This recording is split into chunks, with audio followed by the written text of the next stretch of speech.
हाँ, इस वीडियो में हम आपको ये देखिए फंक्शन ऑफ किडनी पार्ट 5 में यूरिन फॉर्मेशन, जैसा कि पिछले कई वीडियो से कई एपिसोड से ये चल रहा है यूरिन फॉर्मेशन। तो इसमें वो ग्लोमेरुलर फिल्ट्रेशन और ये ट्यूबुलर रीएब्जॉर्प्शन ये चल रहा है। इसके बाद इसमें मैकेनिज्म ऑफ रीएब्जॉर्प्शन, जैसा कि मैंने वादा किया था, ये मैकेनिज्म ऑफ रीएब्जॉर्प्शन क्या होता है इसको हम नेक्स्ट वीडियो में आपके साथ चर्चा करेंगे। तो आज हम कर रहे हैं इस पर। इसमें क्या है मुख्य बिंदु आज के वीडियो में, मैकेनिज्म ऑफ रीएब्जॉर्प्शन, यानी जो रीनल ट्यूब्यूल में इसेंशियल फॉर बॉडी जो सब्सटेंसेस हैं उनका रीएब्जॉर्प्शन करने का मैकेनिज्म क्या है, कौन सा वो तौर तरीका मेथड है जिसके द्वारा इनका रीएब्जॉर्प्शन किया जाता है। तो इसमें बताया गया है एक्टिव रीएब्जॉर्प्शन और पैसिव रीएब्जॉर्प्शन, ये दो पॉइंट्स हैं जिसके माध्यम से बताया जाएगा। और सब्सटेंसेस रीएब्जॉर्ब पैसिव ट्रांसपोर्ट और ये रीएब्जॉर्प्शन, और दूसरा एक्टिव ट्रांसपोर्ट, यानी इसके द्वारा कौन कौन से सब्सटेंसेस हैं जिनका रीएब्जॉर्प्शन होता है, और पैसिव के द्वारा किन किन सब्सटेंसेस का रीएब्जॉर्प्शन होता है। तो आइए हम देखते हैं मैकेनिज्म ऑफ रीएब्जॉर्प्शन। तो इसमें बताया गया कि mechanism involved in tubular reabsorption are two types, active reabsorption और दूसरा है पैसिव रीएब्जॉर्प्शन। तो एक्टिव रीएब्जॉर्प्शन क्या है, पैसिव रीएब्जॉर्प्शन क्या है, ये आपको इस वीडियो में मिलेगा। तो आज हम देखते हैं एक्टिव रीएब्जॉर्प्शन। ये पहला एक्टिव रीएब्जॉर्प्शन, इसमें होता क्या है, जैसा कि एक्टिव रीएब्जॉर्प्शन के बारे में बहुत सारे लोग जानते भी हैं कि इसमें जो मॉलिक्यूल्स का मूवमेंट होता है वो अगेंस्ट इलेक्ट्रोकेमिकल ग्रेडियंट के अपोजिट होता है। तो इसमें एनर्जी की नीड होती है, यानी आप प्रेशर के विरुद्ध अगेंस्ट आप मूवमेंट करते हैं, या ये जो सब्सटेंसेस हैं वो प्रेशर ग्रेडियंट के अपोजिट मूवमेंट करते हैं। तो इस काम के लिए इनको एनर्जी की ज़रूरत पड़ती है, जो कहाँ से प्राप्त होती है, from the breakdown of ATP. ATP के ब्रेकडाउन से इस मूवमेंट के लिए एनर्जी मिलती है, और उसमें वे सब्सटेंसेस आते हैं जो इलेक्ट्रोकेमिकल ग्रेडियंट, यानी जिसको आप अपहिल मूवमेंट के नाम से जानते हैं। तो उसमें कुछ ऐसे सब्सटेंसेस हैं जिनका मूवमेंट संभव हो पाता है, ट्रांसपोर्ट संभव हो पाता है। तो इसमें दे रहा है सब्सटेंसेस रीएब्जॉर्ब एक्टिवली। वो कौन कौन से सब्सटेंस हैं जिनका ट्रांसपोर्ट एक्टिव रीएब्जॉर्प्शन के थ्रू होता है, और फिर आगे आपको मिलेगा वो कौन कौन से सब्सटेंस हैं जिनका ट्रांसपोर्ट पैसिव रीएब्जॉर्प्शन के माध्यम से होगा। तो आइए हम एक्टिव रीएब्जॉर्प्शन में देखते हैं। तो एक्टिव रीएब्जॉर्प्शन क्या है कि movement of the molecules against uphill या अगेंस्ट इलेक्ट्रोकेमिकल ग्रेडियंट, यानी फोर्स के अपोजिट, प्रेशर के अपोजिट जो मूवमेंट होता है उसको इस श्रेणी में हम रखते हैं। और इसमें इस विधि से, इस प्रक्रिया से जिनका रीएब्जॉर्प्शन होता है उसी को हम कहते हैं एक्टिव रीएब्जॉर्प्शन। तो आगे दिया गया है पॉइंट, सब्सटेंसेस रीएब्जॉर्ब एक्टिवली। वे कौन कौन से सब्सटेंस है जिनका रीएब्जॉर्प्शन एक्टिवली होता है, यानी एक्टिव प्रोसेस के थ्रू होता है, और कौन कौन से हैं जिनका पैसिव रीएब्जॉर्प्शन होता है। तो आइए उन सब्सटेंसेस की हम लिस्ट देखते हैं बाय नेम कि वो मुख्य रूप से कौन कौन से सब्सटेंसेस हैं। तो substances reabsorbed actively from the renal tubule are, यानी रीनल ट्यूब्यूल जो होता है उसमें ये ग्लोमेरुलर फिल्ट्रेट के साथ ये बहुत सारे सब्सटेंसेस उसमें फ्लो होते हैं, उसमें उपस्थित होते हैं, जो बॉडी के लिए एसेंशियल फैक्टर की श्रेणी में आते हैं, तो इनको बॉडी की नीड होती है, इसलिए इनका रीअब्जॉर्प्शन जो है रीनल ट्यूब्यूल की दीवारों के द्वारा कर लिया जाता है। तो मुख्य रूप से कौन कौन सब्सटेंसेस हैं, तो उसमें है sodium, calcium, potassium, phosphates, sulphates, bicarbonates, amino acids, glucose, ascorbic acid, uric acid and ketone body. तो बाय नेम आप जानिए कि यही वो सब्सटेंसेस हैं जिनका ट्रांसपोर्ट एक्टिवली रीअब्जॉर्प्शन के थ्रू होता है, या पैसिवली रीअब्जॉर्प्शन के थ्रू इनका ट्रांसपोर्ट संभव नहीं है, और इस काम के लिए इनको एनर्जी की जरूरत पड़ती है, जो कहाँ से मिलती है, from the breakdown of ATP. अब आइए हम देखते हैं पैसिव, ये रहा एक्टिव रीअब्जॉर्प्शन। अब आइए पैसिव रीअब्जॉर्प्शन देखें क्या होता है। तो movement of molecules along with electrochemical gradient या डाउन हिल जिसको आप बोलते हैं। तो डाउन हिल मूवमेंट का मतलब यह है कि movement along with the force. जैसे आप नदी के पानी में तैरते हैं, जब आप वाटर फ्लो के डायरेक्शन में तैरते हैं तो इजीली तैर लेते हैं, वहाँ पर किसी एनर्जी की जरूरत नहीं पड़ती है। लेकिन जब आप धारा के विपरीत तैरना, स्विमिंग करना शुरू करते हैं, तो आपको उसमें एनर्जी की जरूरत पड़ती है, और इसी को हम नाम देते हैं एक्टिव मूवमेंट या एक्टिव ट्रांसपोर्ट। ठीक है। तो अब इसके लिए ये पैसिव रीअब्जॉर्प्शन में क्या है कि movement of molecules along with electrochemical या डाउन हिल ग्रेडियंट, यानी फोर्स के साथ, फोर्स के अगेंस्ट नहीं।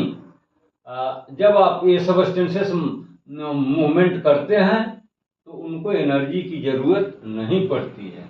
अब इसमें वो कौन कौन से ऐसे सब्सटेंस हैं जिनका ट्रांसपोर्ट पैसिवली होता है, यानी उनका रीअब्जॉर्प्शन पैसिवली होता है।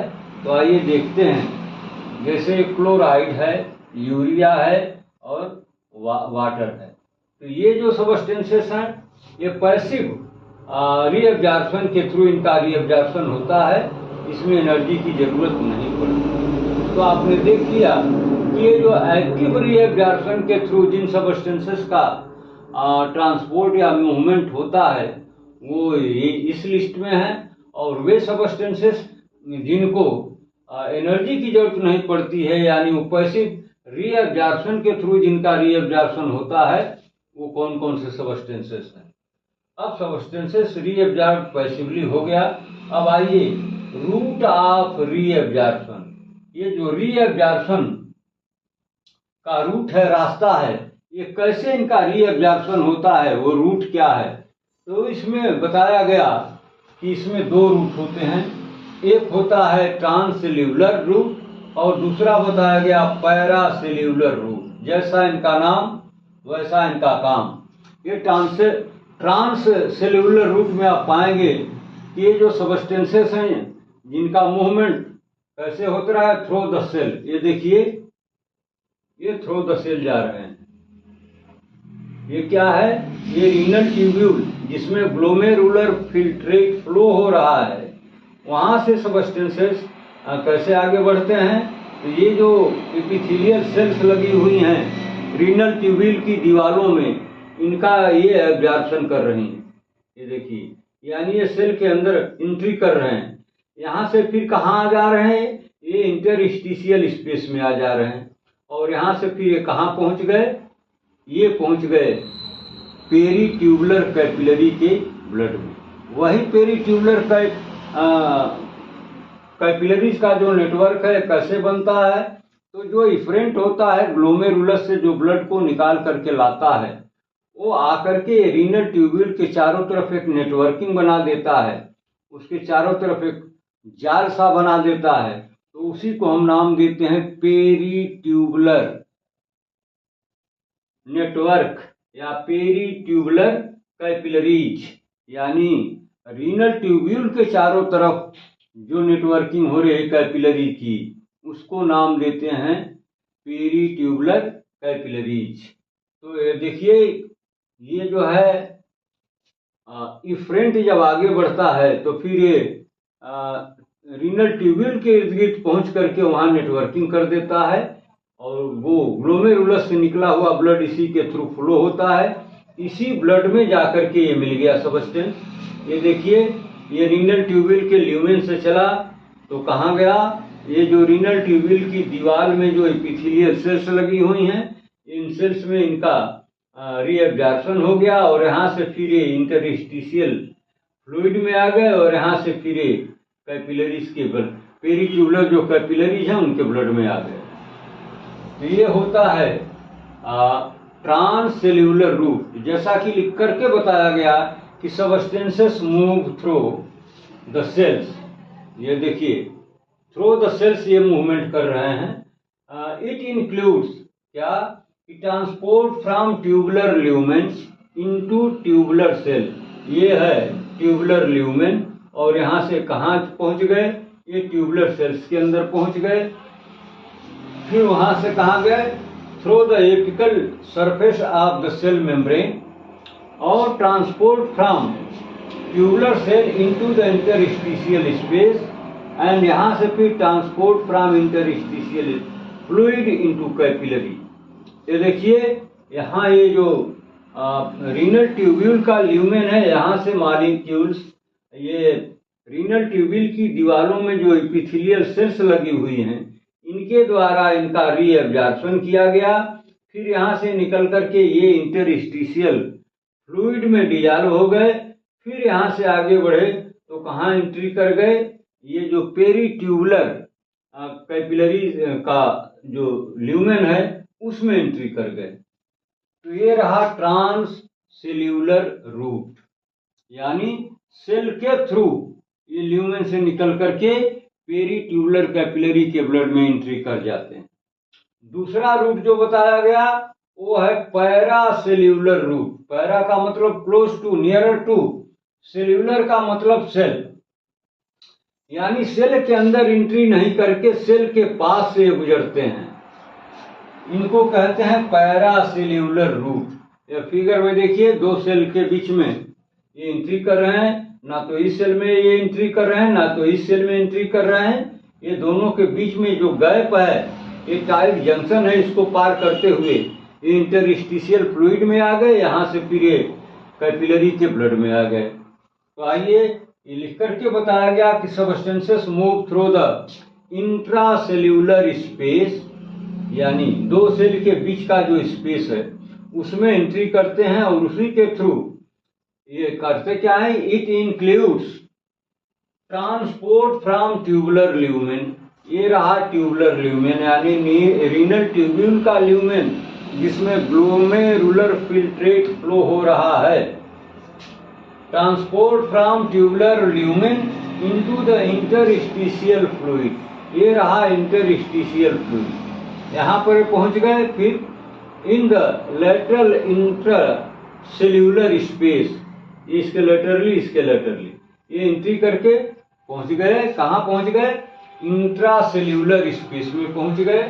फिर यहाँ से through the tight junction between the cell, ये दो सेल्स के बीच में ये रेड कलर से जो दिखाया गया है, ये क्या यहाँ पर बनता है, टाइट जंक्शन।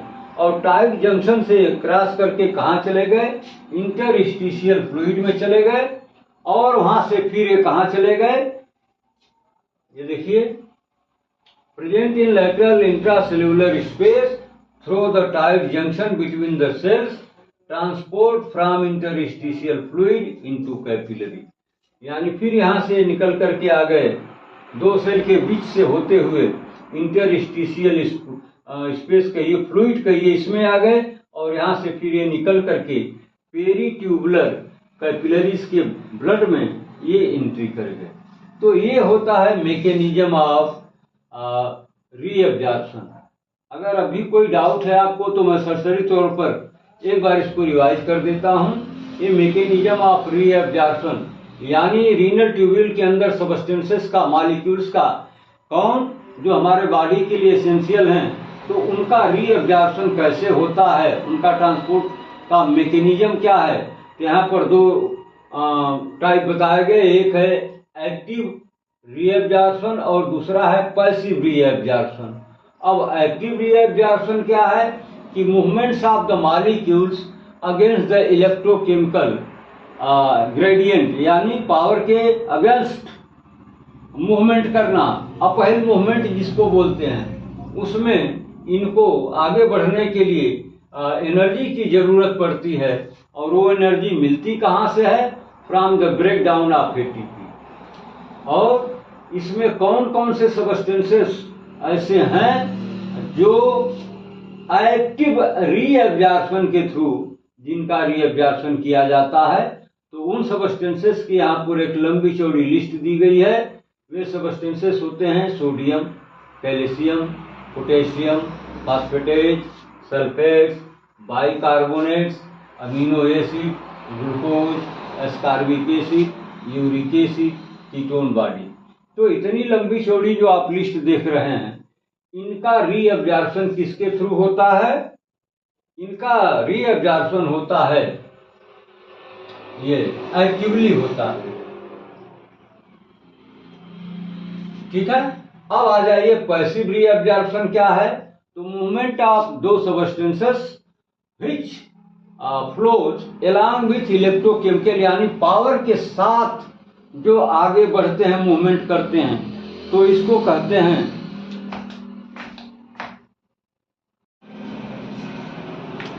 हाँ। तो जो ये जो फोर्स के साथ फ्लो होते हैं, जैसे आप नदी के पानी में स्नान करते हैं, स्विमिंग करते हैं, तो जिधर पानी का फ्लो हो रहा है, यानी धारा के साथ जब आप मूवमेंट करते हैं, स्विमिंग करते हैं, तो वहाँ पर आपको एनर्जी की जरूरत नहीं पड़ती है। उसी तरह के मूवमेंट को हम नाम देते हैं डाउन हिल मूवमेंट, यानी बिना एनर्जी के आप आराम से स्विमिंग कर सकते हैं। लेकिन वहीं जब आप धारा के एंटी अपोजिट स्विमिंग करते हैं, फ्लो के अपोजिट स्विमिंग करते हैं, तो आपको एनर्जी की जरूरत पड़ती है। तो आइए इसमें हम देखते हैं इसमें कौन कौन से सबस्टेंसेस हैं। तो इसमें मुख्य रूप से ये क्लोराइड है, यूरिया है, वाटर है। इनके लिए, इनके मूवमेंट के लिए एनर्जी की जरूरत नहीं पड़ती है, इसलिए इनको हम नाम देते हैं substances reabsorbed by passive movement. अब routes of the absorption, reabsorption. Route क्या है एब्जॉर्प्शन का? तो इसमें दो रूट बताए गए। एक रूट वो है जो सेल के अंदर से होता हुआ और इंटरस्टिशियल फ्लूइड में जाएगा, वहां से चल करके कैपिलरी के ब्लड में मिक्सअप हो जाएगा। तो अगर ये सेल के द्वारा रीअब्जॉर्ब किया जाता है तो इसको हम नाम देते हैं, क्या नाम देते हैं? ये ट्रांससेल्यूलर रूट। और दूसरा रूट क्या है? पैरासेल्यूलर रूट, यानी सेल के पास से, यानी सेल के अंदर से नहीं, सेल के बाहर दो सेल के बीच से जो चल करके और कहाँ पहुंचते हैं? कैपिलरी के ब्लड में पहुंचते हैं। तो इस रूट को हम कहते हैं पैरासेल्यूलर रूट, यानी एक सेल के अंदर से और एक सेल के बाहर से। तो जो अंदर से होता है उसको नाम देते हैं ट्रांससेल्यूलर रूट। इसमें क्या होता है कि ये जो सबस्टेंसेस हैं, ये रीनल ट्यूब्यूल के ल्यूमेन से निकलते हैं। तो जो रीनल ट्यूब्यूल की वाल्स में एपिथेलियल सेल्स लगी हुई हैं, वो इनका रीअब्जॉर्प्शन कर लेती हैं, यानी ये सेल के अंदर एंट्री कर जाते हैं और यहाँ से फिर ये इंटरस्टिशियल फ्लूइड में आ जाते हैं और यहाँ से फिर पहुँच जाते हैं कैपिलरी के ब्लड में। और तो इसको कहते हैं ट्रांससेल्यूलर रूट। और दूसरा होता है पैरासेल्यूलर रूट, यानी सेल के अंदर से न होकर के सेल के बाहर उसके पास से ये मूवमेंट करते हैं। तो ये रीनल ट्यूब्यूल के ल्यूमेन से चल करके दो सेल के बीच में जो गैप होता है उसमें एंट्री करते हैं, लेकिन वहाँ पर टाइट जंक्शन होता है और उसको क्रॉस करने के बाद ये चले आते हैं इंटरस्टिशियल फ्लूइड में और यहाँ से फिर ये चले आते हैं कैपिलरी के ब्लड में। तो इसको हम नाम देते हैं पैरासेल्यूलर रूट। तो यही होता है यूरिन फॉर्मेशन में जो रीअब्जॉर्प्शन चल रहा है, दूसरा स्टेज, उसके अंतर्गत ये सारी चीजें बताई गई। अब अगले वीडियो नेक्स्ट वीडियो में हम लेकर के आएंगे साइट ऑफ रीएब्जॉर्प्शन।